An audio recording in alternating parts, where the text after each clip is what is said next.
Je le suis pas du tout, mais imaginons que je suis un Bitcoin maximaliste. Qu'est-ce que tu as envie de me dire? Merci d'avoir financé Ethereum. Là, on envoie 50 000 balles d'acquisition à TikTok et il y a rien qui sort. Rien. Genre, zéro. Zéro. T'avais ciblé les 8-12 ans. Coût d'acquisition d'utilisateurs infini.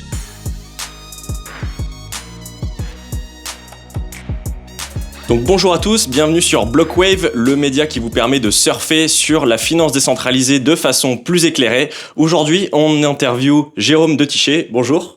Bonjour, merci de me recevoir. Bonjour à tous, donc moi Gabriel, cofondateur et CEO de CD Store, donc la première solution qui permet d'agréger les échanges centralisés et de naviguer avec la DeFi, tout en restant non custodial avec une wallet UX. Bonjour, donc moi c'est Alexis, cofondateur de Lobster Protocol, le protocole qui vous permet d'accéder à des stratégies automatisées de finance décentralisée. Ouais, du coup Jérôme, est-ce que tu peux te présenter très rapidement, juste en une phrase, qui tu es, qu'est-ce que tu fais dans le space? Ouais, alors je m'appelle Jérôme Detichet, j'ai deux casquettes principalement. Je suis le président de Ethereum France, qui est une association à but non lucratif, loi 1901, qui fait la promotion d'Ethereum et de la blockchain dans la francophonie. On est surtout actif à Paris et en région en France, et on est aussi actif notamment en Belgique. On a un gros événement qu'on fait annuellement qui s'appelle ETHCC, donc c'est la conférence d'Ethereum France. Donc voilà, je suis le président de cette association depuis sa création en 2015-2016 et je suis aussi le CEO d'une entreprise qui s'appelle Comet, C-O-M-E-T-H. Et Comet a un game studio qui fait des jeux vidéo qui utilisent le blockchain, et Comet diffuse aussi différents outils pour faciliter l'adoption de la blockchain. Donc on a des solutions d'onboarding, des solutions de management d'utilisateurs, des solutions de marketplace, des solutions de paiement, et on travaille avec une cinquantaine d'acteurs comme la Française des Jeux, comme Gnosis, comme WorldCoin et autres. Voilà.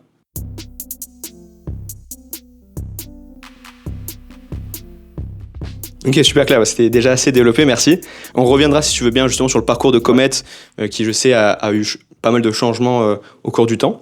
Petit icebreaker pour commencer, donc tu sais c'est Nicolas Liochon, notre deuxième invité qui m'avait introduit à toi, m'avait dit il faut que vous interviewez Jérôme, parce que vous connaissez je crois de longue date, c'est ça? Ouais, c'est adorable qu'il ait poussé mon nom. En fait, j'avais ouvert le bureau parisien de Consensus en 2017, que j'ai dirigé sur la partie B2B et aussi sur l'audit technique des projets dans lesquels on investissait. Donc pendant 3 ans, je me suis occupé de Consensus France et j'ai eu l'occasion notamment de recruter Nicolas Liochon à l'époque. Je crois que c'était en 2018, je ne voudrais pas dire de bêtises, sur à l'époque Pegasus, qui était l'entreprise à l'intérieur de Consensus qui a donné naissance aux clients que développait Consensus, et par la suite à Linéa, effectivement. Okay. Donc tu étais le boss de Nicolas Liochon, c'est ça? Oui, alors attends, je crois que dans l'organigramme, ouais, effectivement, mais chez Consensus, l'organisation était assez plate. Et moi, j'étais au comité exécutif de Solutions, qui était notre branche B2B et développement logiciel pour les entreprises. D'où le fait qu'on travaillait beaucoup avec Pegasus, qui faisait le software pour les clients qu'on avait en finale. Non, super clair. Donc comme tu l'as expliqué là, donc tu es une des figures quand même de l'écosystème français, notamment sur la sphère DeFi, Ethereum, avec Ethereum France, avec justement ton passé chez Consensus. Imaginons que, je le suis pas du tout, mais imaginons que je suis un Bitcoin maximaliste. Qu'est-ce que tu as envie de me dire? Merci d'avoir financé Ethereum. C'est vrai. C'est vrai ça. Voilà. C'est clair, ouais, très clair. Parce que du coup, pour information, Ethereum, quand ils se sont lancés, ils ont fait une ICO qui s'est faite en Bitcoin. Oui, c'est ça. J'imagine que c'était ça. On pouvait acquérir des Ethers en payant en Bitcoin. Alors, je me souviens plus du rate initial, mais je sais que c'était une très bonne façon de faire fructifier ces Bitcoins avec le recul. Voilà. Je crois qu'il y avait un des cofondateurs de Ledger qui avait dit que il avait tout le temps holdé que des bitcoins, et un de ses seuls regrets c'était de ne pas avoir participé à l'ICO d'Ethereum. Enfin, je crois qu'il y en a beaucoup à ce moment-là qui se sont posé cette question-là et qui se sont dit qu'ils auraient dû le faire. C'est possible. Ouais, pour ce Bitcoin maximaliste, je le dirais aussi, et n'oubliez pas de venir à ETHCC, parce qu'il y a plusieurs talks sur Bitcoin, et notamment sur les L2 de Bitcoin qui sont en train de se développer. Et je lui poserai la question, qu'est-ce que tu penses des nouveaux opcodes pour vérifier les Zero Knowledge Proof sur Bitcoin? Il y a un peu de débat en ce moment là-dessus. Voilà. J'ai pas de problème avec les maximalistes. Okay.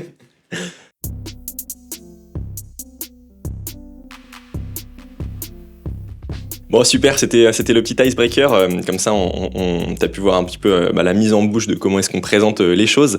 Et maintenant, on va pouvoir aller un petit peu plus deep du coup dans le sujet. Et on aimerait que tu te présentes un petit peu plus profondément d'où tu viens vraiment, comment t'es arrivé dans cet écosystème et qu'est-ce que tu fais désormais. Alors, j'ai grandi dans l'est de la France. Je suis arrivé à Paris à 18 ans. J'ai fait mes études à Paris. Et ensuite, j'ai travaillé d'abord pour la Commission européenne. Je représentais le ministère des Finances à l'époque pour des problématiques statistiques. Et je suis tombé sur Bitcoin un peu par hasard. Des gens qui lisaient le white paper dans mes activités de recherche et liées à mon travail.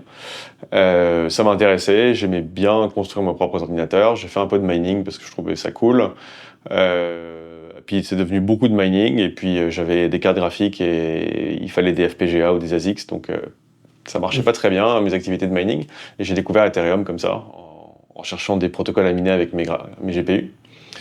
Ensuite, comme c'était le début d'Ethereum, on essayait de trouver des façons de faire fonctionner au mieux nos nœuds, de commencer à faire fonctionner au mieux nos algorithmes de minage aussi, les programmes de minage qui émergeaient, savoir quel pool utiliser, comment switcher, que faire, comment optimiser tout ça. Ça nous a amené avec plusieurs potes à fonder Ethereum France, qui à l'origine s'appelait Asset, A2SETH.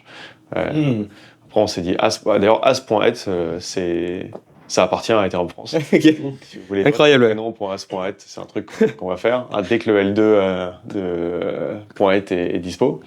Ethereum France, c'était le site d'information qui a été créé par Simon Pollereau, qui fait partie des fondateurs d'Ethereum France, qui a ensuite donné Ethereum France. Le nom et le site à l'asset, qui en fait manageait de fait la création de contenu.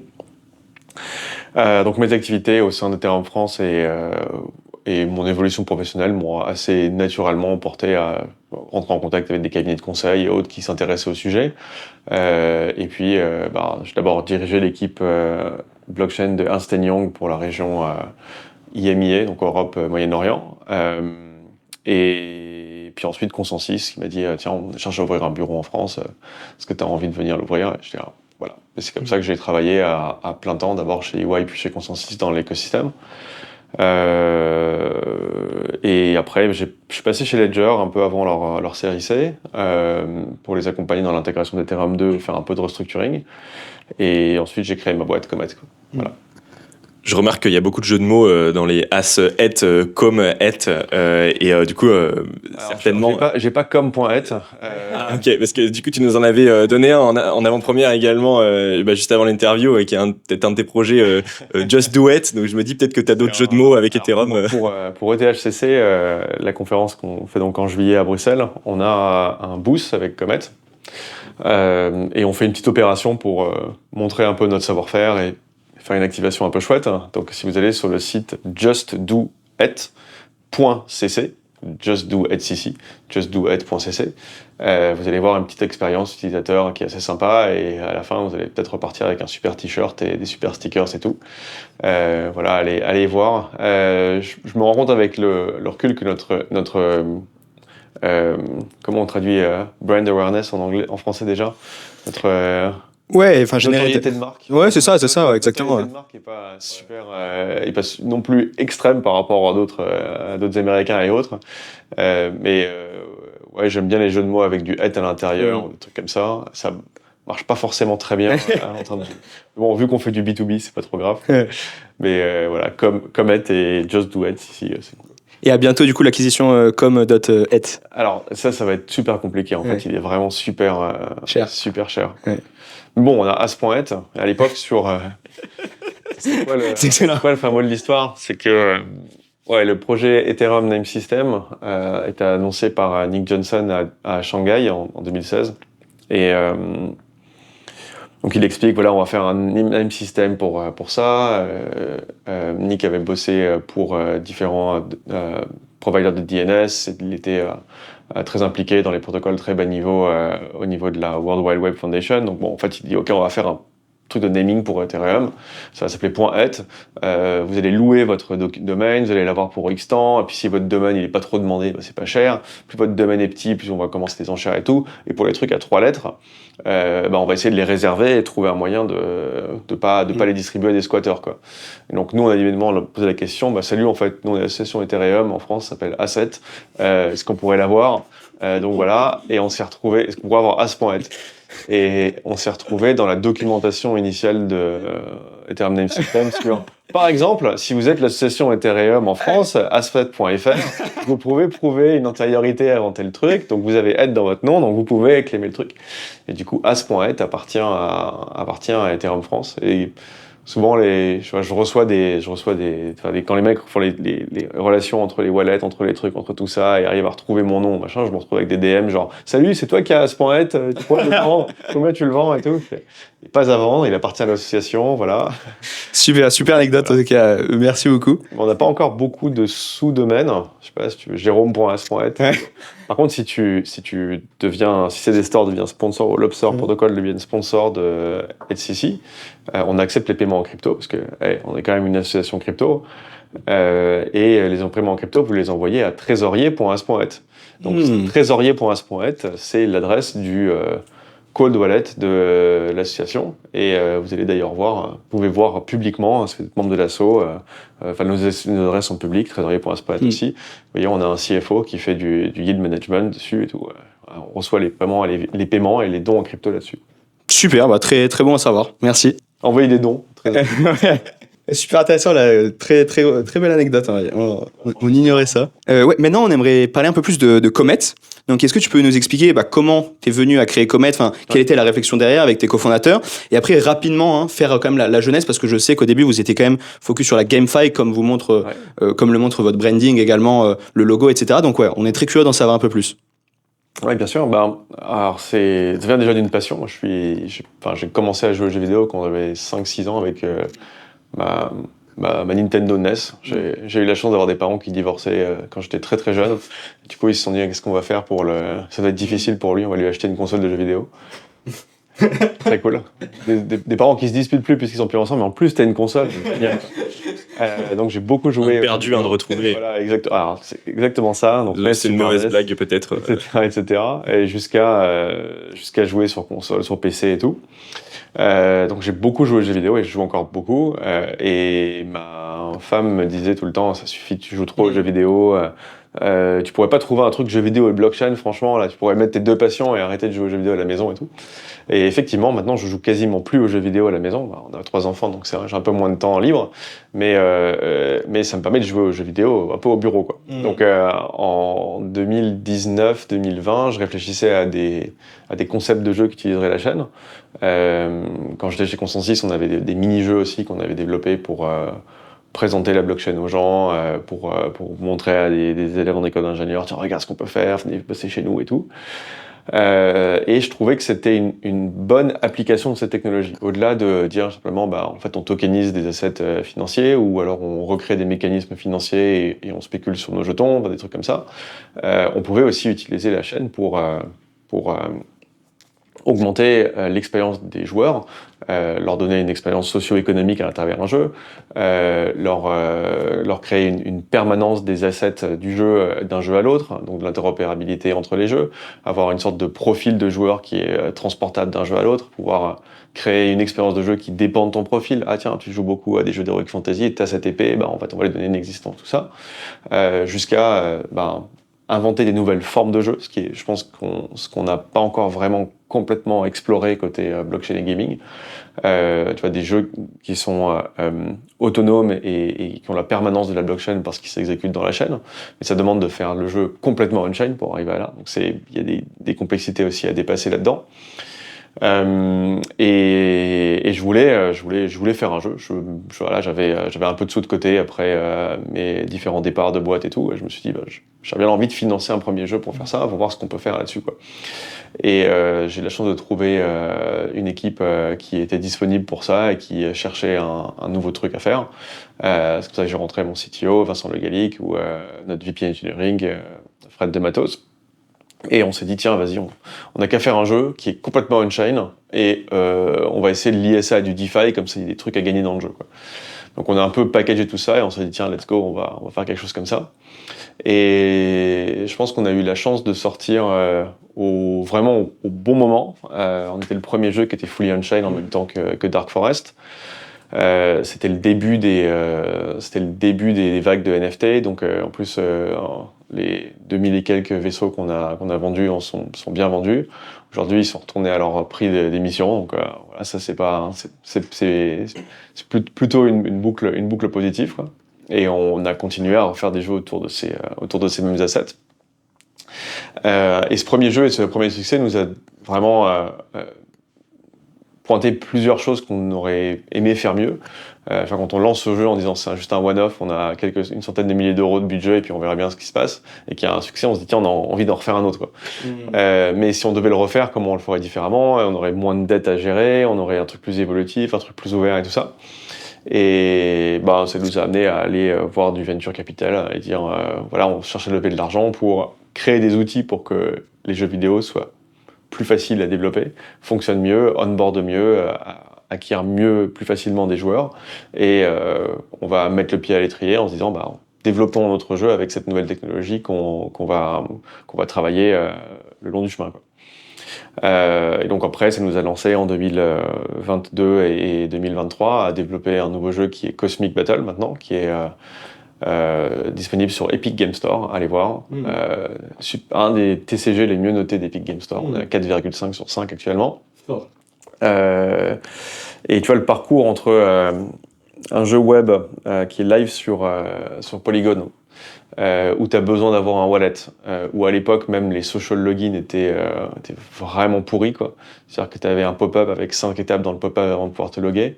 Une fois que tu t'étais logué, en fait, vas-y, achète du Matic, parce qu'on avait déployé sur Polygon. Initialement, on voulait déployer sur Arbitrum. On avait même tourné notre propre Arbitrum. Les équipes d'Arbitrum nous disaient mais ne faites pas un go live, il y a tellement de bugs dans le truc, on n'a pas open source cette partie du code parce que c'est dégueu. Attendez.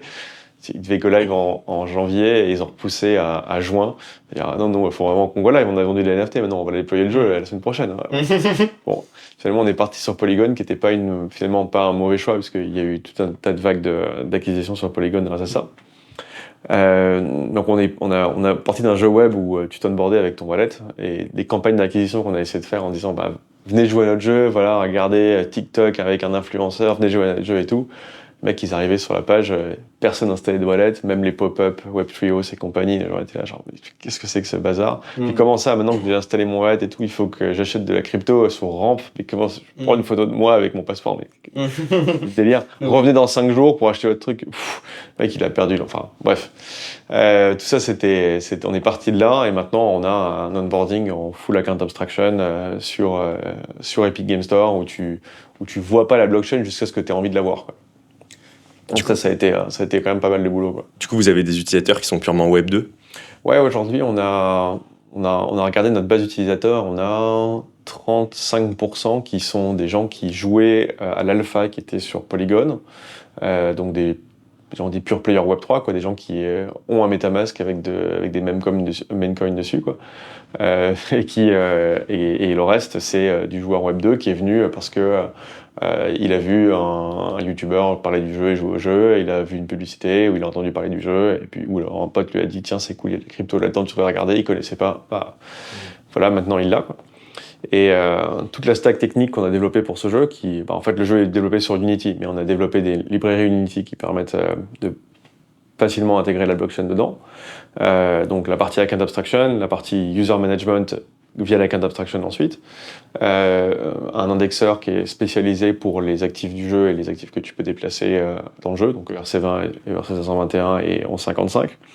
Il y a une marketplace aussi qui vit au-dessus de ça, quoi, qui utilise une partie des endpoints qu'on a développés pour ça. Et il y a un système de checkout. Alors ça aussi, faire payer les gens. D'aucuns ont pu se plaindre en tant que boîte crypto de se dire c'est très difficile d'avoir un compte bancaire et de le garder. Good luck pour trouver un payment service provider. Alors ça c'est aussi une sacrée paire de manches. Donc aujourd'hui, Comet, au niveau du groupe, on expose 3 produits qui sont Connect, la partie account abstraction, qui est notre fer de lance, en fait, c'est ce qu'on distribue le plus, c'est vraiment notre produit qui a le plus de succès. On a un deuxième produit qui est Marketplace, qui dit, bon, en fait, vous avez besoin d'avoir votre propre Marketplace. Ben, on en a une très optimisée, très facile à déployer, qui est celle-là.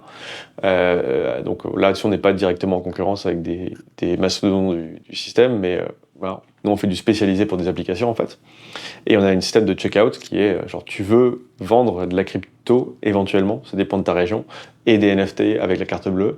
Ben, Connect, c'est bien pour onboarder, Marketplace, c'est bien pour faire du secondaire, mais checkout, c'est très très bien pour faire du paiement. D'ailleurs, si vous allez sur justdoit.cc, vous pouvez acheter un truc avec votre CB et vous allez voir, en fait, ah oui, tiens, il y a eu un paiement CB et tout ça. Et pour ça, en fait, on a parlé à 135 payment service providers. Je pense qu'on a fait tout le monde. On leur a parlé à tous. Okay. Tous. Et on s'est pris des portes fermées, des coups de pied aux fesses, des fins de non-recevoir absolument partout, jusqu'à réussir à cranter Lydia et Stripe. Donc c'est bien d'en avoir plusieurs, parce que parfois la compliance bloque et tout. Et aujourd'hui, pour nos clients, on fait l'intermédiaire, quoi. En fait, on fait le New York business pour ces acteurs. Et à la fin, on expose le service à travers nous et on a des fallbacks et des switches selon les régions pour que ce soit bien moins optimisé. Voilà. Ok, super clair. Donc, juste quand même pour récapituler, donc là, tu as exposé les 3 produits actuellement de Comet avec votre offre B2B. Et du coup, en parallèle de ça, vous avez toujours vos 2 jeux qui tournent et qui sont live, c'est ça? Ouais, c'est ça. Le premier jeu était fully on-chain, donc il mourra avec Polygon. Très clair, c'est annoncé. Voilà, en gros, les contrats sont là, le jeu est toujours là, le front-end on le pousse pas, on sait plus trop comment le hoster et tout, mais vous pouvez le trouver et vous pouvez toujours interagir avec le jeu via des contrats. De toute façon, il n'y a plus de nouveaux contenus qui sont créés pour le jeu, mais on a une ambition de le retravailler, de le refaire. On a une autre expérience de jeu qui serait révélée à HCC d'ailleurs, une opération qui fera pas dans la durée, mais qui montrera une autre façon de faire du fully on-chain. Et on a notre nouveau jeu donc sur Epic Games Store qui a bientôt une version mobile. Je pourrais vous la montrer en off d'ailleurs, vous allez voir, c'est assez cool. Et donc tous ces jeux sont développés par notre Game Studio. En fait, au début chez Comet, il y avait une très forte compétence blockchain. Et on est parti commencer à faire du gaming, donc on a commencé à recruter des gens qui avaient plutôt cette expérience gaming, et on les a formés un peu à la chaîne, enfin à la blockchain. Pas non plus, on n'est pas non plus très gros, on est une trentaine de personnes, quoi. Mais voilà. Et aujourd'hui, il y a 2 structures. Il y a Comet Group qui distribue les solutions B2B et qui possède le Game Studio, qui est Comet Game Studio, qui est indépendant. Enfin, c'est pas les mêmes rythmes de vente, c'est pas les mêmes rythmes de production en plus entre les 2 entités, mais il y a beaucoup de synergie et nous, ça nous a positionnés dans le marché français comme des experts du retail, quoi, parce que en fait, on a onboardé des centaines de milliers de personnes sur nos jeux, on a les traces on-chain pour dire regardez, on l'a vraiment fait, voilà les problèmes qu'on a rencontrés, voilà comment on les a résolus. Avec nos jeux, on a aussi pu mettre en application directement ce qu'on voulait faire et les façons d'onboarder qu'on pensait être les bonnes. On les a testés, on les a prouvés, et ça nous a donné beaucoup de premiers clients sur du jeu d'argent, du jeu régulé, du divertissement pour adultes, avec les contraintes réglementaires qui commencent à apparaître, et bon an mal an, en fait, pas mal d'acteurs aussi de la finance régulée maintenant. Il y a quelques annonces pour l'été d'ailleurs qui vont arriver avec des acteurs financiers.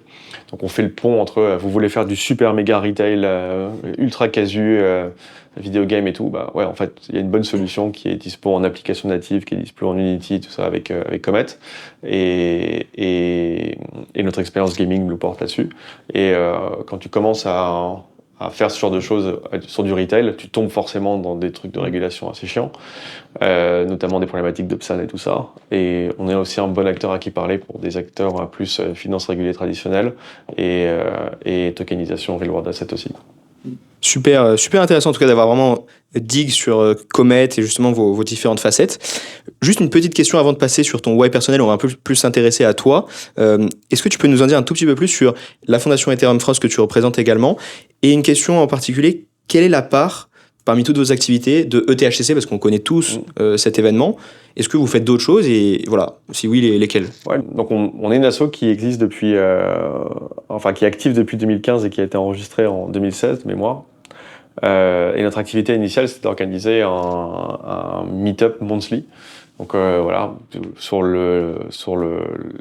le site Meetup, vous pouvez trouver Ethereum France comme truc de référence. On a un serveur Discord où on essaie d'animer une petite communauté là-dessus. Et ce qu'on fait toujours aujourd'hui, c'est un meet-up à peu près par mois. Il y en avait un sur le staking, restaking, qui était prévu avec Kiln en juin, mais je crois qu'il était placé à septembre. Voilà, suivez notre Twitter pour avoir les infos là-dessus. Et on fait aussi des meet-ups sur notre Discord où on invite des chercheurs francophones de la fondation notamment ou d'autres protocoles à venir juste discuter avec la commu et partager ce qu'ils font. C'est très, très détente. Et on s'est retrouvé à organiser LCC. Voilà. Donc LCC, la jeunesse, c'est qu'on a commencé par organiser une conférence qui s'appelait EdCon pour European Developer Conference, en partenariat avec une boîte événementielle chinoise qui s'appelle LinkTime. Donc on a fait une première édition en 2017 qui s'est passée à Paris.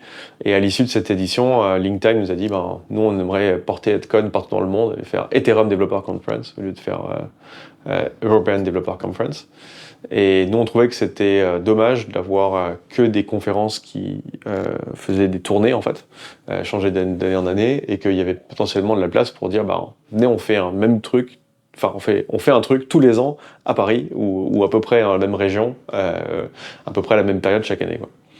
Et c'est ce qui nous a décidé à continuer EdCon en faisant EdCC. Tiens, venez, on fait une conférence à peu près à la même période qu'EdCon, donc mars-février. L'année prochaine, et puis faisons-en une conférence récurrente. Et c'est devenu la conférence blockchain avec la plus longue durée de vie maintenant. On a eu, en comptant EdCon, 8 éditions, avec l'édition qui est prévue pour juillet. Et maintenant, elle est bien dans le panorama des conférences. Et puis, on sait que chaque année, autour d'EdCC, il va y avoir ça. Avec l'organisation d'EdCC, on a un peu les offs, on a un peu les trucs, les gros sponsors ou les gros speakers qui vont dire « Moi, je vais annoncer un truc, vous pouvez me connecter avec un tel et une telle. » Et c'est devenu une vague de release, quoi.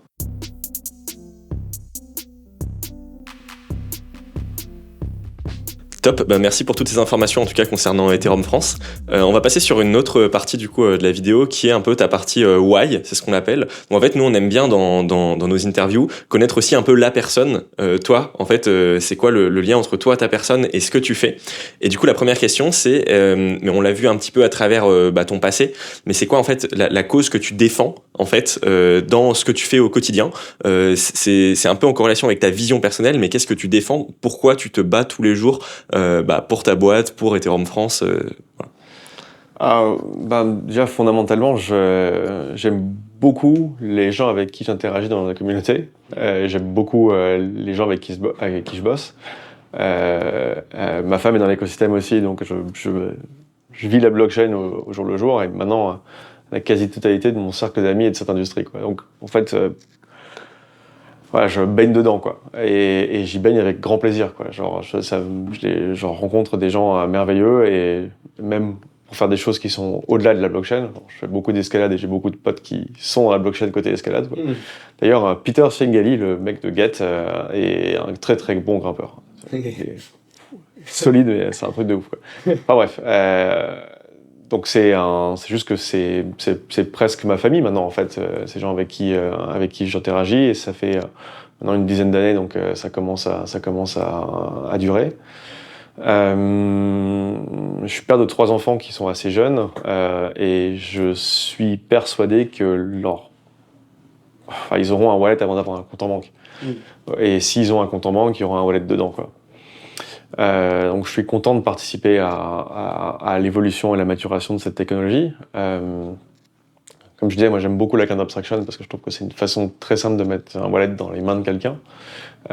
Et fondamentalement, ce à quoi te permet d'accéder le wallet, c'est une alternative très crédible au système de paiement actuel, au système de connexion et de transfert de valeur actuel. Et je trouve que c'est très cool de bosser sur cette alternative jusqu'au moment où en fait cette alternative elle rend plus de services que le système principal, elle est plus efficiente que le système principal, et il y a une migration qui se fait assez naturellement. Et avec toutes les instabilités géopolitiques et politiques et environnementales qu'on a aujourd'hui et qu'on aura à faire face pour notre génération et les générations à venir, je trouve que c'est bien d'avoir participé à la construction de ce système alternatif qui est de plus en plus crédible et de plus en plus majeur pour tout le monde, quoi. Voilà.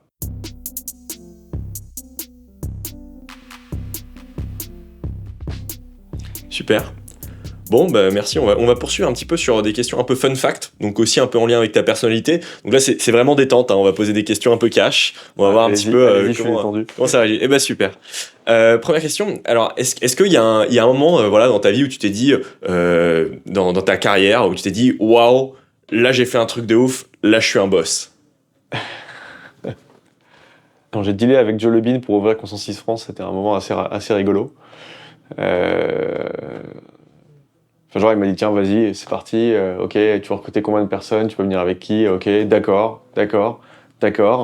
Et puis, 6 mois plus tard, en fait, la boîte était ouverte, le truc était ouvert, et on déménageait dans des énormes locaux qui étaient rue de Vauvilliers, au numéro 10. Je suis tellement dégoûté qu'on ait rendu le bail. On a posé nos valises, on était là, genre, c'est quoi ce truc? C'est génial. C'était la fin du bull market, en plus, le bear market allait commencer, quoi. Donc on était là, ah, bon, bah voilà. Mais on avait 500 mètres carrés et on est passé de 10 personnes à 80, je crois, chez Consensus là-dessus. Donc quand on arrive dans cet énorme bâtiment qui est absolument magnifique, avec plein de gens super chauds pour venir bosser et la boîte mail qui se remplit de CV, on se dit, putain, ouais, en fait, c'est cool. Là, c'est ouais. Ok, super clair. Et à l'inverse, est-ce que t'as un moment où tu t'es dit, ah ouais, je suis vraiment un gros naze, quoi? Oh putain, il y a eu principalement des moments comme ça, en fait. Ok. Quand on a lancé notre première campagne d'acquisition en se disant... En fait, on a eu une grant de Polygon qui nous a dit tenez, voilà 50 000 euros de grants, faites une campagne d'acquisition, c'est cool, le jeu marche super bien, allez chercher et tout, pour financer de l'acquis, c'est parti. Donc on a consulté plusieurs personnes qui s'y connaissaient un peu en acquisition, des gens qui nous disaient faut faire ça. On a négocié les prix, on a trouvé une agence, on a dit ok, on va faire une campagne TikTok ciblée comme ça. Nous on a dit genre ouais, ok, ça marche. Et là on envoie 50 000 balles d'acquisition à TikTok et il y a rien qui sort. Rien. Genre, zéro. T'avais ciblé les 8-12 ans. Coût d'acquisition d'utilisateurs infini. Infini. Il y a eu des cas comme ça, je n'en parle même pas, quoi. Alors, en plus de tous les trucs qu'on a pu faire on-chain, des trucs qui ont pété on-chain, des trucs qui se sont fait hacker avant qu'ils puissent se lancer, des trucs... on n'a jamais eu de hack majeur ou de problème majeur sur les trucs qu'on a développés. On a vu passer un nombre de trucs... où on a évité un nombre de balles hallucinant, quoi. Mais ouais, les campagnes d'acquisition, ça a été un... Bon, après, ça nous a poussé vers des solutions d'onboarding qui étaient très chouettes, mais initialement, on s'est dit, en fait, les gens regardent la pub TikTok, l'influenceur est là, le truc est bien, les gens cliquent dessus, ils vont sur le site, rien. Genre, c'est plus un funnel, quoi. C'est une clepsite, quoi. Le truc, il n'y a rien qui goûte, quoi. Les bouchées, quoi. Ouais, c'était, on a eu des cas comme ça, on s'est dit, tiens, on reçoit le report, on a dit. C'est dur. Il y a une erreur dans le report. Mais tiens, et change ça. Non, toujours rien. Ouais, donc on a eu des cas comme ça où on s'est assis, on a ouvert une bière, on s'est dit, bon. Cacahuète ce soir, quoi.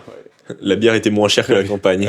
Clairement, quoi. Non, mais je pense que c'est peut-être la pire chose qui peut t'arriver en tant qu'entrepreneur. En fait, c'est quand tu mets de l'argent dans du marketing, qui est quand même déjà vraiment compliqué à comprendre, et qu'en plus, tu testes ton marché, donc tu sais pas vraiment où aller, et qu'en fait, t'as un retour, mais qui te permet même pas d'analyser ce retour. En fait, c'est vraiment dur, quoi. Je vais te poser une question, et là, pareil, tu peux te lâcher un petit peu. C'est si t'as quelque chose qui te plaît pas, un petit coup de gueule. Qu'est-ce qui te saoule, en fait, dans le crypto gaming, particulièrement?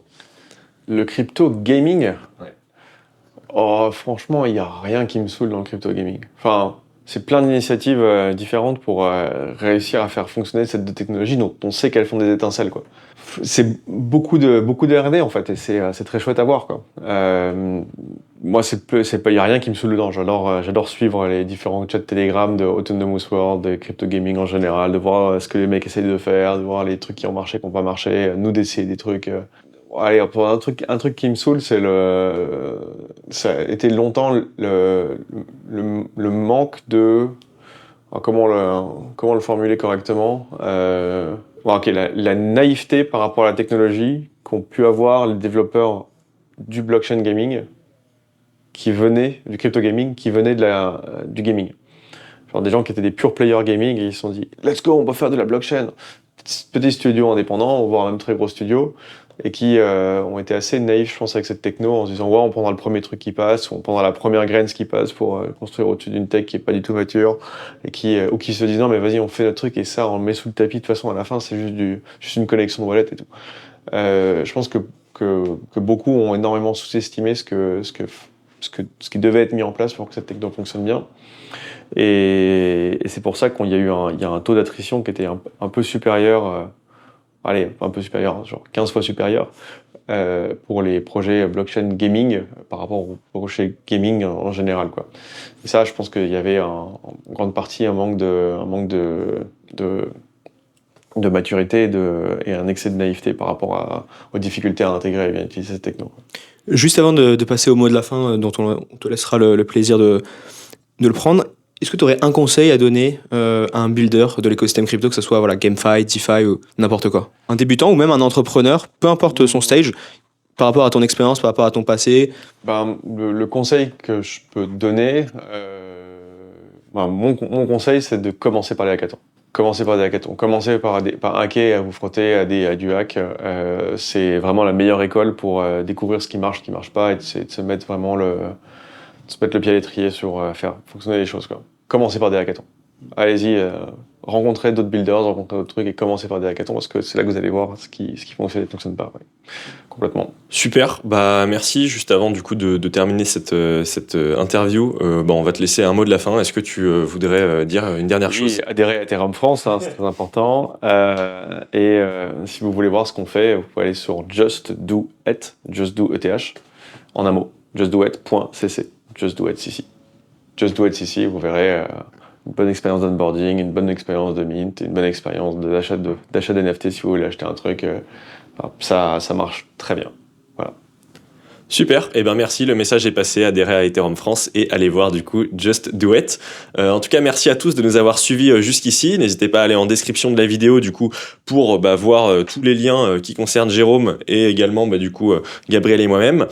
On vous invite aussi à mettre des commentaires sur la vidéo pour du coup savoir un petit peu ce que vous avez aimé ou non. N'hésitez pas aussi à mettre un pouce en l'air, ça nous permet du coup de poursuivre et d'être mieux référencés sur YouTube. Merci à tous encore une fois et à très bientôt pour une prochaine interview. Merci l'homme. Ciao à tous et merci bientôt. Jérôme.